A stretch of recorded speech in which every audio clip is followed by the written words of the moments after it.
Baka Teacher. When Kyle was in 4th grade, his glasses broke. At first, it didn't seem like a big deal. He sat in the front row in most of his classes, so he could still make out the chalkboard well enough. For a few days, he managed, squinting and leaning forward whenever the letters blurred.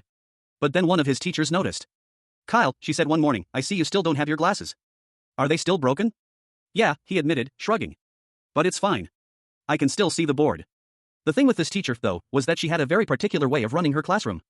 She never explained assignments out loud, she just wrote them on the board and expected the students to quietly get to work. That day, after 4 days of Kyle struggling through without glasses, she frowned at him.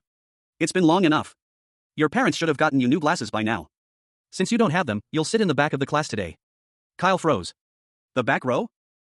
He could barely read the board from the front. She pointed. "Go on. Back there." He dragged his feet to the desk, heart sinking, the letters on the board dissolving into white blur. She picked up the chalk and began writing the assignment. The room filled with the scratch of pencils as everyone got to work.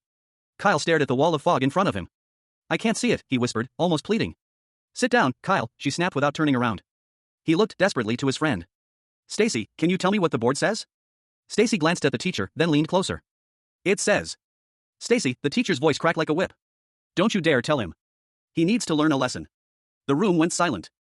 Kyle slumped into his chair, fighting the sting in his eyes. He wasn't learning a lesson.